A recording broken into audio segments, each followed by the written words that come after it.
Hello, everyone, and welcome to My Strategy. I'm John M. Hawkins. We're coming to you live from the BBM Global Network and TuneIn Radio. We're very happy to be here with you today. My Strategy radio show episodes are live.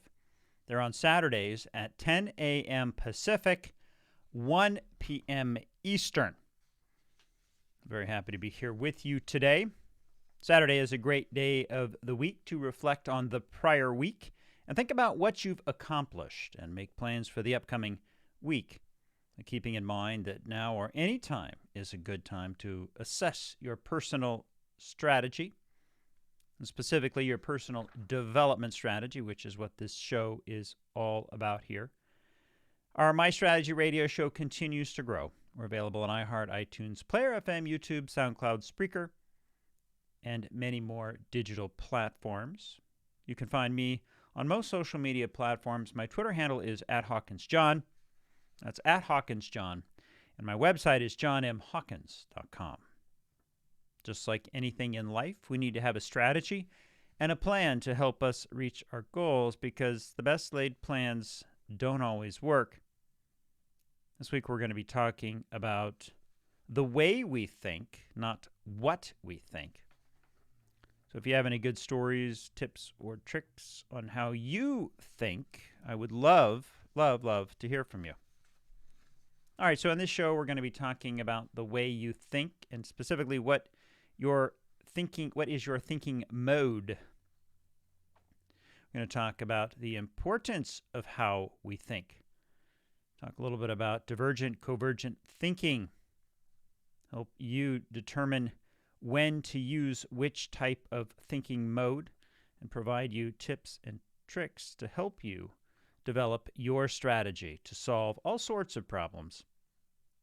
I think this is really important in today's time, age. You know, at one point we did have the ability to think along specific lines, to focus on tasks, which is, what we do from a personal development and strategic perspective. We want to narrow in, look at facts, figures, data, and come to a hypothesis. We hope to prove that hypothesis, and then we have truth. More and more, we are getting so many data points, facts, figures thrown at us, it makes it difficult for us to process that information. So we're going to talk about the different types of thinking, specifically how you think, rather than what you think. We're going to cover a little bit about, we're going to talk a lot about divergent thinking and where you need to fail fast, zig where others zag, rearrange the data, respond to curiosity, defer judgment, brainstorm, and so much more. I'd like to start off with an article by Krista Gearhart.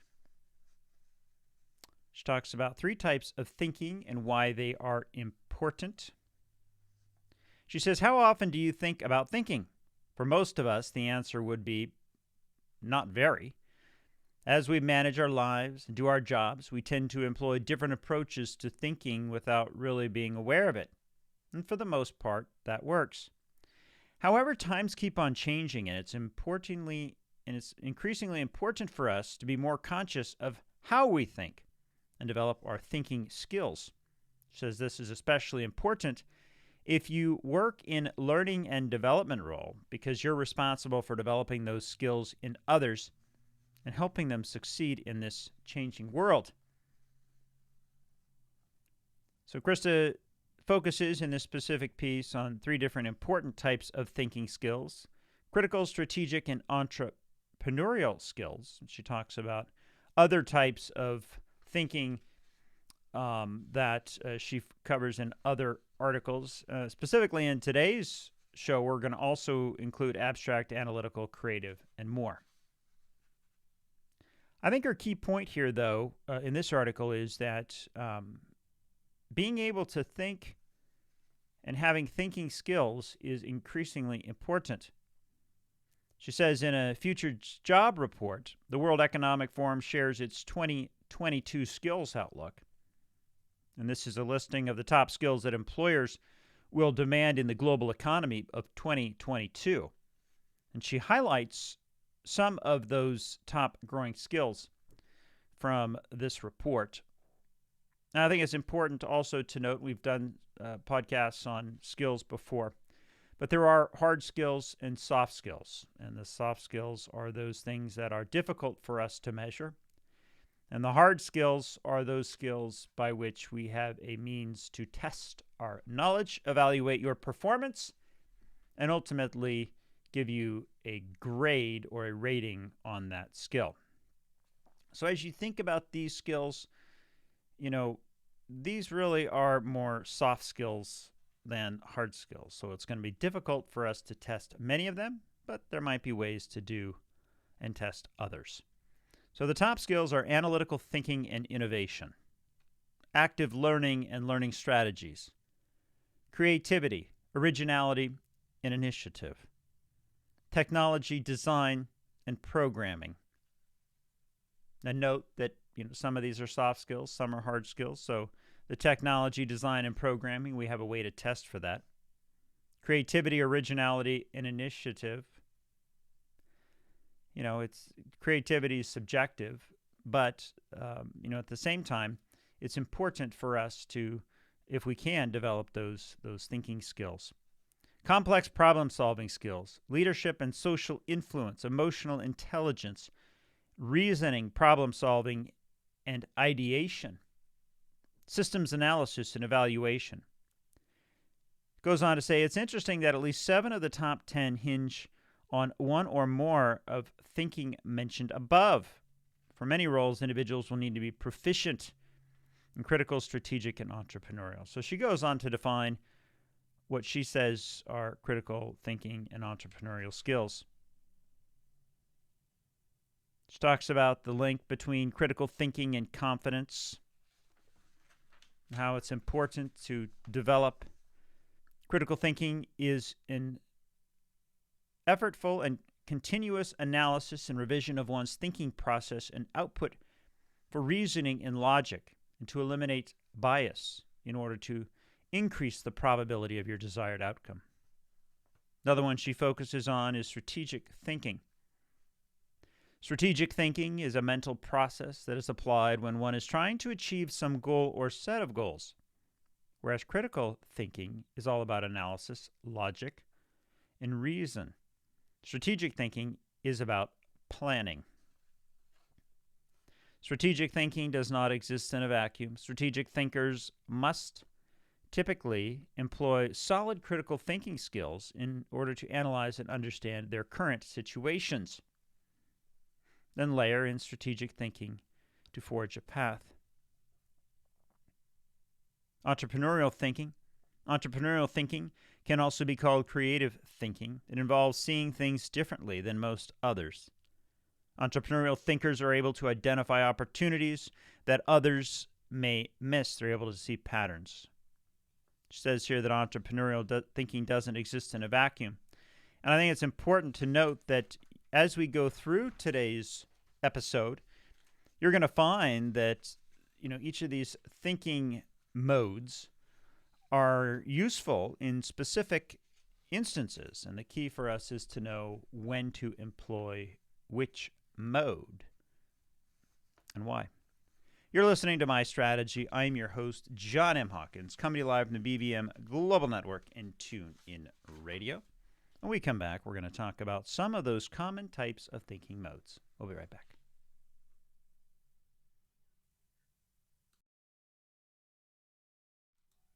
Hello and welcome back, everyone. I'm John M. Hawkins. The show is called My Strategy. We're coming to you live from the BBM Global Network and TuneIn Radio.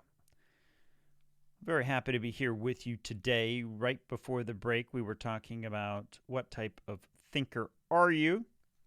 We posed the question, what type of thinker are you?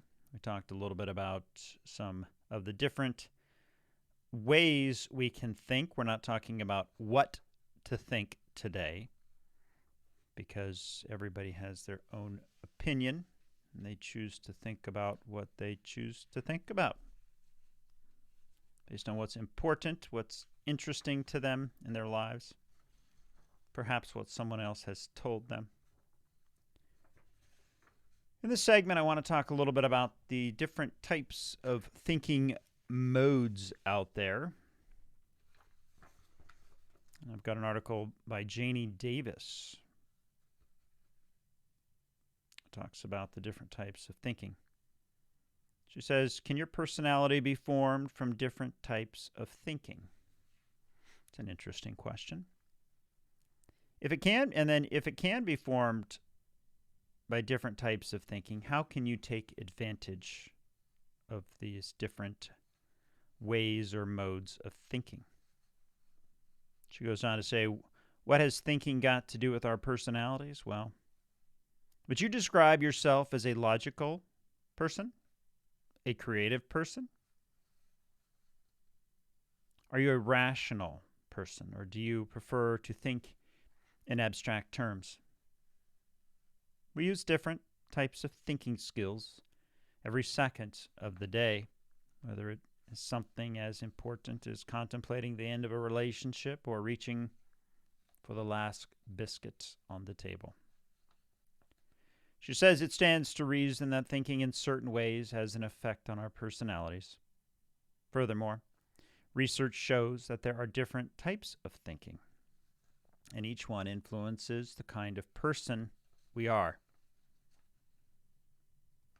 Which one are you? She asks. She talks about a couple different types here. I think there's about 7 or so. First is abstract. Abstract thinkers are able to relate seemingly random things with each other. This is because they can see the big picture. They make the connections that find difficult for others to see. They have the ability to look beyond what is obvious and search for hidden meaning. They can read between the lines and enjoy solving cryptic puzzles. They don't like routine and they get bored easily. Are you an abstract thinker? Do you know any abstract thinkers, those who are looking for patterns in life and seeing the big picture? I know some people who are abstract thinkers. I know many who are abstract thinkers. In fact, I know people who fall into all of these categories. You might be an abstract thinker, you might not. What about an analytical thinker? Analytical thinkers like to separate a whole into its basic parts in order to examine these parts and their relationships. They are great problem solvers and have a structured and methodical way of approaching tasks.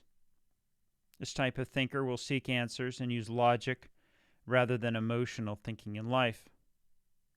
However, they have a tendency to overthink things and can ruminate on the same subject for months. Do you know anyone who's an analytical thinker? Perhaps do you fall into that analytical thinking category? There's times when I ruminate on things for months at a time, years at a time. Of course, you time box them and don't always focus on them, but when they come back up, you can tend to overanalyze them. Creative thinkers.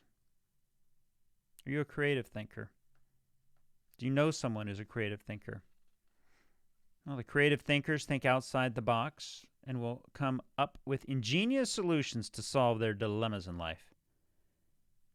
They like to break away from the traditions and norms of society when it comes to new ideas and new ways of thinking. They can sometimes be ridiculed as society prefers to keep the status quo. Creative thinkers also court jealousy if they manage to follow their dreams and work in a creative field.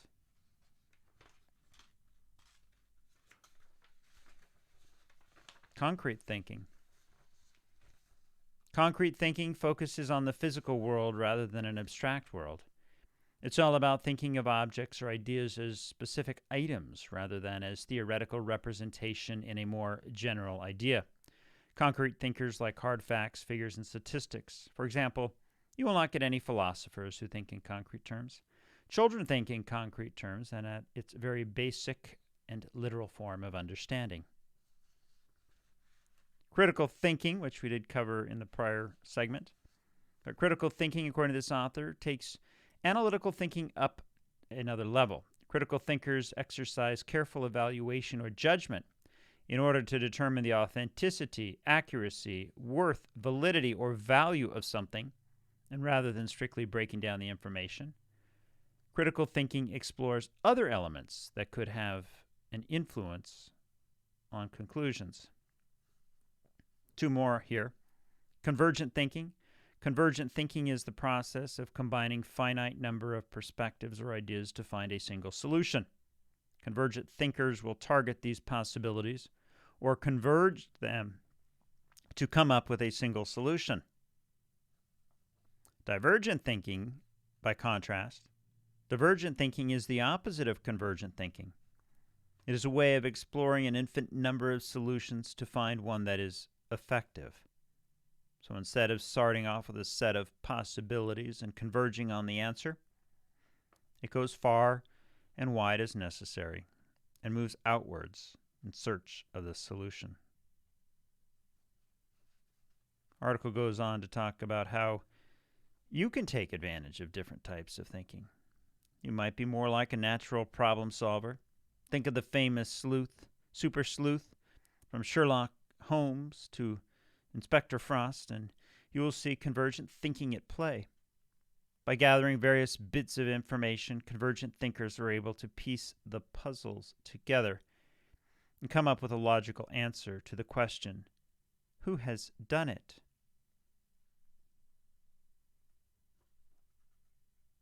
Convergent thinking includes analytical and concrete types of thinking. If you're a convergent thinker, you're more likely to be analytical or a concrete thinker.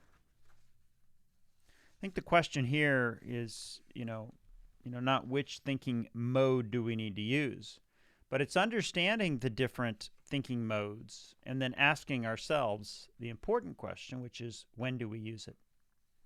You're listening to My Strategy. I'm your host, John M. Hawkins, coming to you live from the BBM Global Network and TuneIn Radio. When we come back, we're going to talk about the power of divergent and convergent thinking. We'll be right back.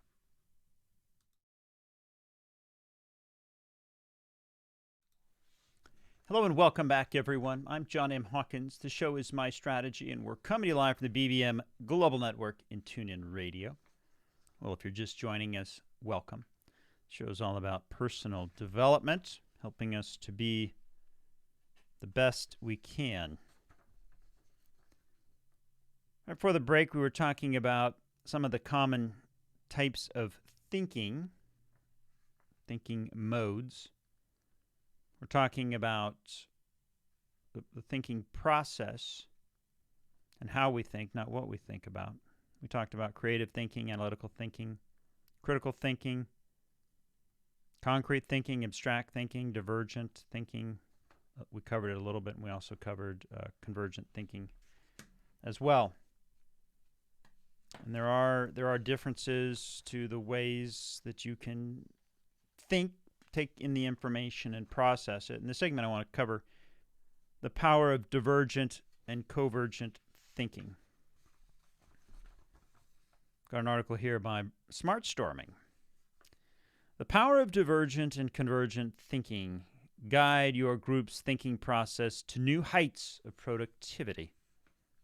Isn't that what we're all about? Becoming as productive as we can, as effective as we can, as accomplished as we can, as motivated as we can. Maybe it comes down to just living life and being as fulfilled as we can. Whatever our desires or goals, understanding how we think can help us get there. One of the simplest, most valuable skills a brainstorm facilitator can develop is the ability to read the direction in which their group's thoughts are flowing. Sounds like a mind reader at the fair. Just like the ebbing and flowing of tides of an ocean or river, collaborative thinking flows in one direction. Collaborative thinking flows in one of two distinct directions. It can diverge outward into broad, multidirectional, expansive exploration of ideas, divergent. Or 2, it can converge inward, narrowing focus in an effort to judge, select, and eliminate ideas. One is an infinite number of possibilities, searching for an option that is most effective. That is divergent. Convergent is you have the set of options defined, and you try and choose which is the best one. Now, both of these thinking modes are important. The question is, when do we apply them? Divergent and convergent thinking. Article goes on to say, divergent thinking opens the imagination to all possibilities, while convergent thinking analyzes and chooses from all of these possibilities. In a sense, divergent and convergent thinking are the yin and the yang of creative problem solving. Neither is superior to the other, simply more appropriate for the task at hand, and both processes are essential to the ultimate success of any group idea generation session. So it's important to understand their relative benefits to identify when and under what circumstances each of these thinking is taking place, and to learn how to guide the group back to the most appropriate and effective method of thinking. And isn't this what leadership is all about? In this case, they're talking about being able to control a group, focus the group to be able to get them to think about the task at hand, but also to think about the strategy and what are the choices we should be making. The benefits of divergent thinking. Divergent thinking allows the group to generate many fresh ideas, new ideas, as possible in a short time frame. During this process, all judgment is suspended. The group is encouraged to go for a quantity of ideas, not quality. Spontaneity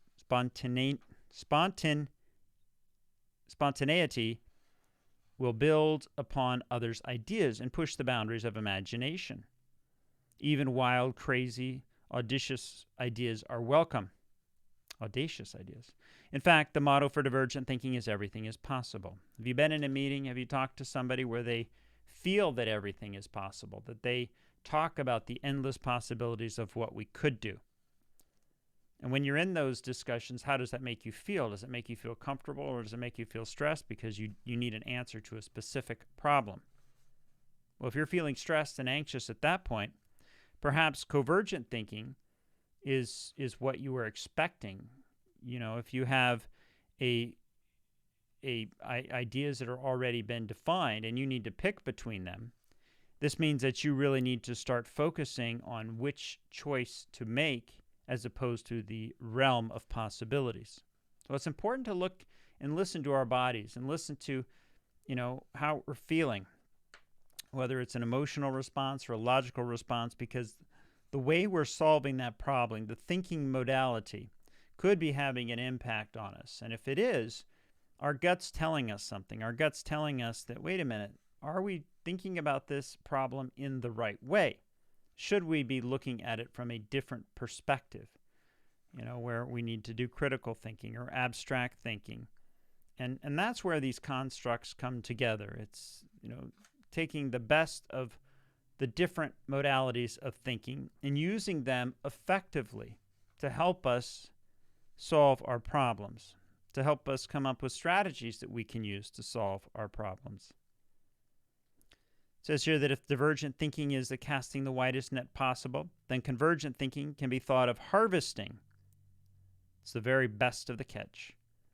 Just as a funnel decreases the scope of a substance so that it fits through a narrow opening, convergent thinking narrows down a large number of ideas through the process of analyzing, judging, eliminating, and selection.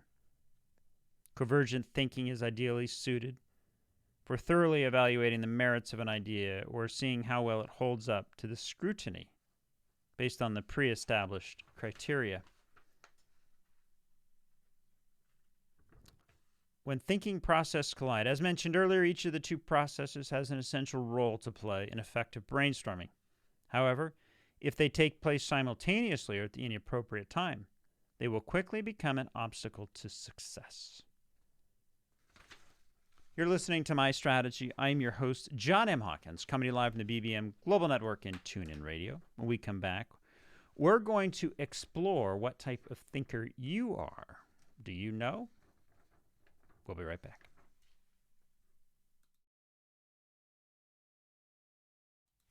Hello and welcome back, everyone. I'm John M. Hawkins. The show is My Strategy, and we're coming to you live from the BBM Global Network and TuneIn Radio. We're very happy to be here with you today. And if you're just joining us, My Strategy radio show episodes are live on Saturdays, 10 a.m. Pacific, 1 p.m. Eastern. Today we're talking about thinking modes. We've been exploring the increasingly important topic of how we think, not so much what we think. We're talking about the common types of thinking, the power of divergent and convergent thinking. We're helping you to identify your primary thinking mode and providing tips and tricks to help you think smarter. All right before the break, we were talking about the power of divergent and convergent thinking and how, as one author stated, they were the yin and the yang.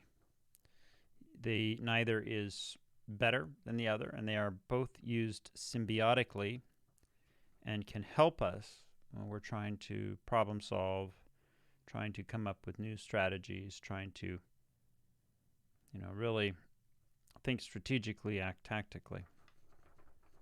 In this segment, I want to talk a little bit about how do you know what type of thinker you are. I think it's important to kind of look at this from different perspectives, because there's the definition of something and you can talk about it. But at the end of the day, we might not really understand it until we get some examples. So I've got an article here by Toni Bernard where she goes into some examples from her perspective. She talks about, convergent and divergent thinking and how it represents two different ways of looking at the world. Convergent thinker sees a limited, predetermined number of options. By contrast, a divergent thinker is always looking for more options. Many of us get stuck in convergent thinking and as a result, don't see the possibilities available to us. And while the author says many of us get stuck in convergent thinking, there might be many that get stuck in divergent thinking. So, we need each other. She talks a little bit about convergent thinking, and as we know, it's converging, so it means coming together. She then talks a little bit about the divergent thinking and how that is as well. She says here that an example to her is people are either sick or healthy. For many years after becoming chronically ill, there were those who only had two possibilities. They were either sick or they were healthy. Each night they would go to bed hoping to wake up. When I didn't consider myself to be sick, it was one or the other. Along with that, I thought I only had two possible courses of actions. She thought she could be a law professor or do nothing with her life. This may sound extreme, but that's how she saw the world at that time. Not wanting to do the latter, she forced herself to keep working, even though she was too sick to do so. It didn't occur to her that she could be in poor health, which could lead to not as much productivity later in life. And that was an example to her of what convergent thinking was. She also said another example is when she considered how many friends responded to her when she became ill. She only saw two possibilities for those friends: those who stuck around and cared about her, and those who didn't stick around and didn't care about her. And she wasn't able to see that people could drop out of her life and still care about her. So she said she's not dismissing the value of the convergent thinking. She says it's an important cognitive tool, particularly in math, science, and others. But unless she's missing something, it could be silly to be open to other options than 4 if one is asked what is 2 plus 2. But she says convergent thinking has at times been a great source of suffering for her during her illness because it kept her from seeing beyond her limited vision of what is possible. And this is interesting to me because, here you've got somebody that is, trying to get unstuck with their life, and they've gone into this convergent thinking modality where they already have in their mind the list of options of what they can do. They've already accepted that this is the options that they must choose from. And you can just imagine how limiting that is when you are trying to get better, you're trying to be the better person, you're trying to grow, but you have realized that you only have two options. And I think this is a real-world example where, in this case, Tony felt completely paralyzed by her choices. It was either, choice A or choice B. So I think this is where, in her mind, the divergent thinking can come in. And we're talking about, a person, an individual here. But the group dynamics also can go along these lines as well. And so it's so important for us to understand and to be able to identify when an individual, when a group is doing divergent thinking versus when are they doing convergent thinking. Because as a group facilitator, as a leader, you need to be able to understand, or you need to ultimately come to an outcome. You need to be able to, perform some action. You need to have something tangible. And if you have somebody who's ruminating on their convergent thinking and they're going down a specific path, you know that they are going to choose one of the two paths that have been laid out before them. Now, one of those two paths might be the objective at hand and what we need to do at this point. However, in some situations, it's important for us to start thinking beyond just those two options. And it's important for us to start brainstorming on other ideas. It's important for us to start looking at the various possibilities. And the challenge becomes that, as this individual, Tony here, started to think only about those two outcomes, she became very depressed. And if you can imagine a large group setting, if some people in the group know that you have only a few options and you have to make a decision, yet you have others who are of a divergent mindset and starting to come up with other options and other ideas, you can end up introducing tension in the group. You can end up introducing uncertainty. One half thinks they're trying to focus on solving one problem, but the other group says, wait a minute, there's more. So that's part of why we need to understand these thinking modalities.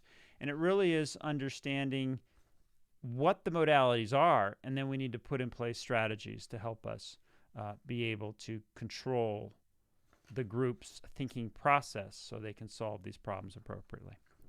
You're listening to My Strategy. I'm your host, John M. Hawkins, coming to live from the BBM Global Network and TuneIn Radio. When we come back...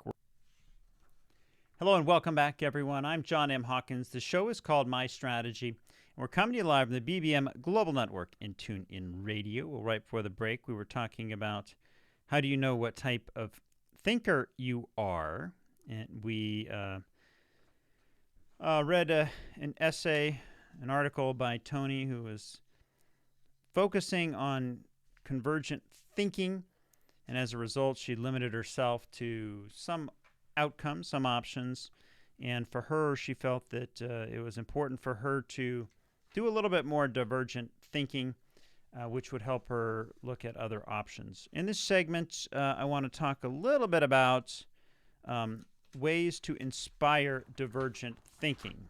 I think it's fair to say that, as children, we start off as pretty concrete in our thinking and very literal. And, we focus on what we focus on based on the options in front of us. So one of the hypotheses here is that all of us could use a refresher, according to these authors, on divergent thinking. So, again, one type of thinking is not preferable or better than the other, but it is to say that we do need to understand the different types of thinking so that we can use them at the right time. So I've got an article here by Sarah Biggs. It's called 30 Ways to Inspire Divergent Thinking. She says, when we stop talking about creativity and innovation in abstract terms and start thinking about how they originate, we get to divergent thinking. Divergent thinking is more than thinking outside the box. It's thinking within the box, or without the box, and imposing structure later. The goal of divergent thinking is to generate as many different ideas about a topic and in a short period of time.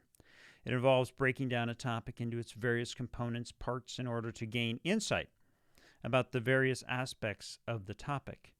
Divergent thinking typically occurs in a spontaneous, free-flowing manner, such that the ideas are generated in a random, unorganized fashion. Unexpected connections are often drawn.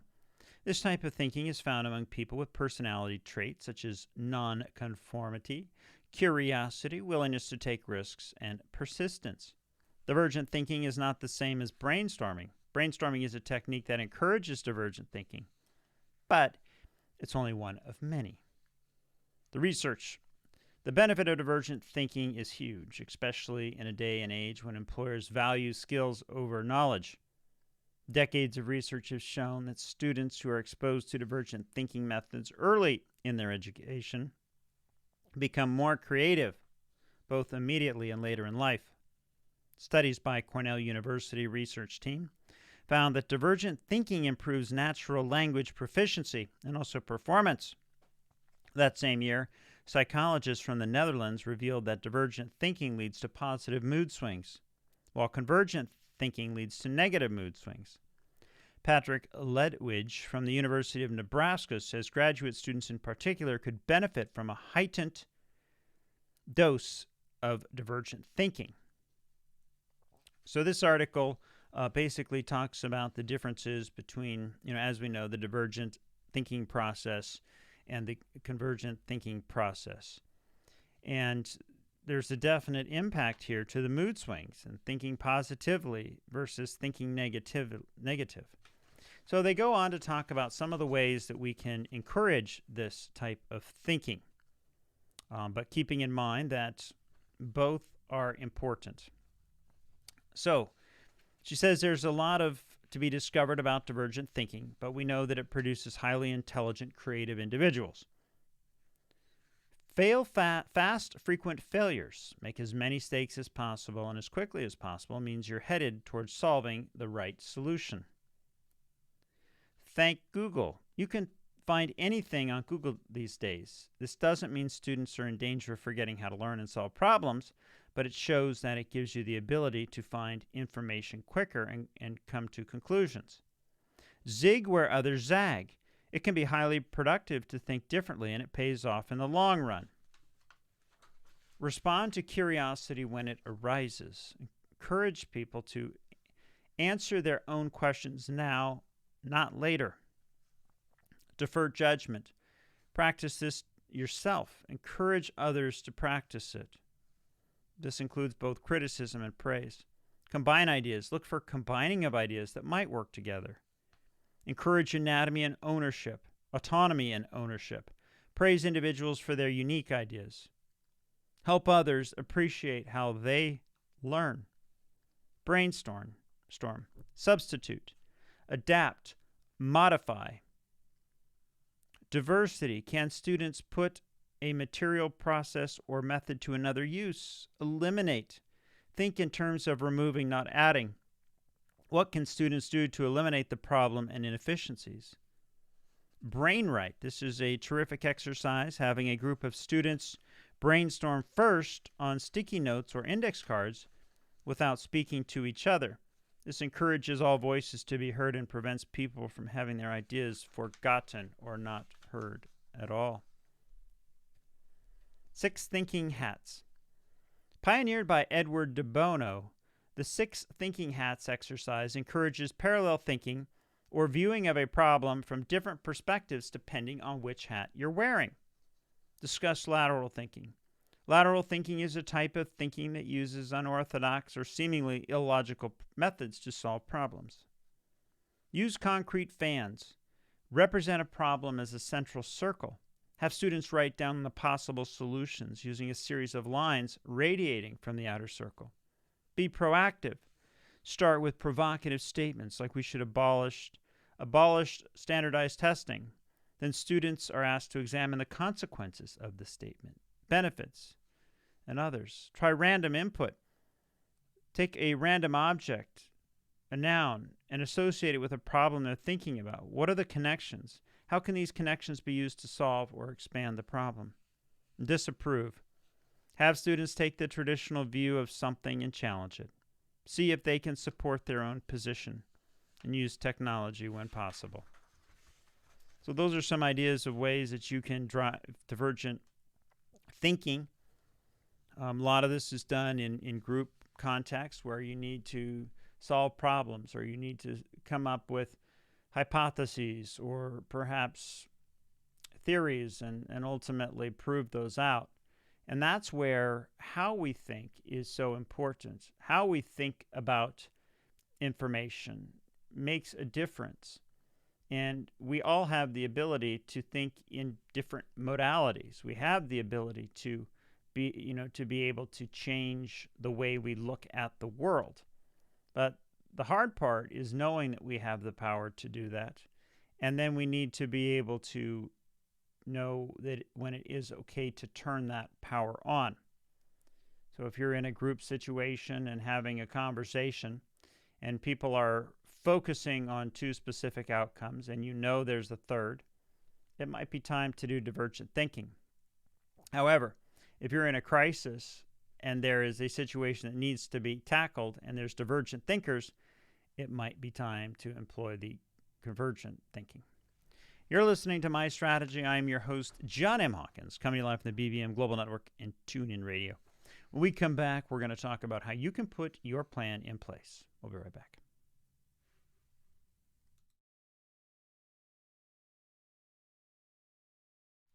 Hello and welcome back, everyone. I'm John M. Hawkins. The show is called My Strategy, and we're coming to you live from the BBM Global Network and TuneIn Radio. We're very happy to be here with you today.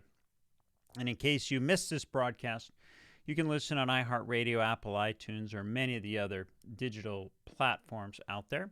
And if you'd like to have something covered on the show, you can send an email to me at talk@johnmhawkins.com. That's talk@johnmhawkins.com. Or give me a call at 844-MY-STRATEGY. So today we've been talking about what type of thinker are you?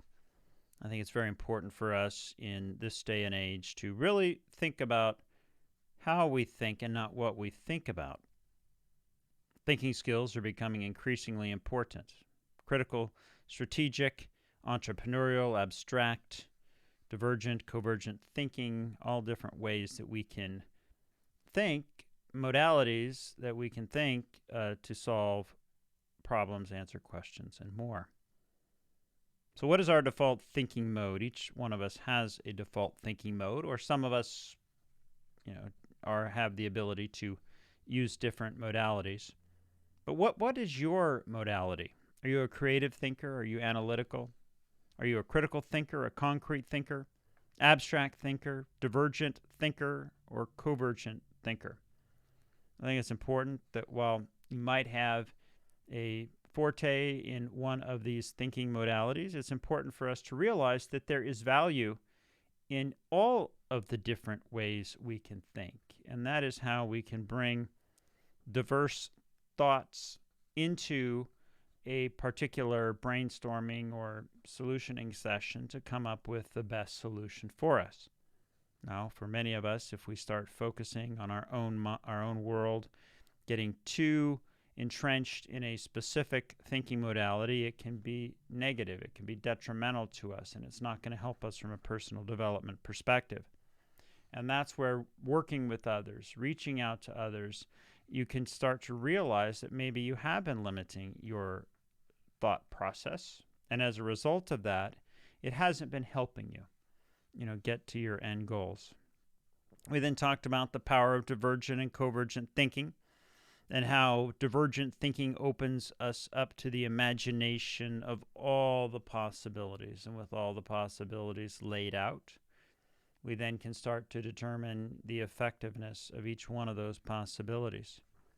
Convergent thinking, on the other hand, is the analysis from all the possibilities that were identified, or in some cases, extreme cases, one looks at things from a black and white perspective where there's only two options, and that can have detrimental effects. And it's important to understand if you are thinking along those lines and get some help. There's lots of benefits to divergent thinking.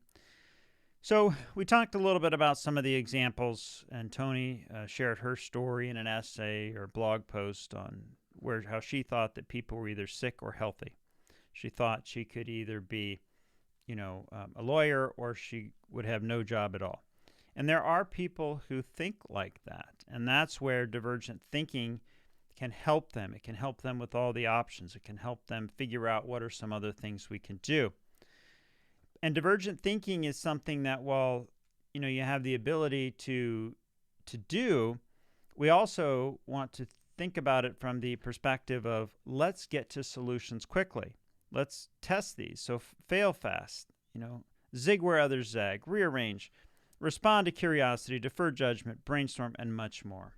And ultimately, it's going to come down to us having to break our old patterns and consciously prioritize and put new ones in place. Well, that's all the show we have for today. Pleasure being with you, and we'll see you next time.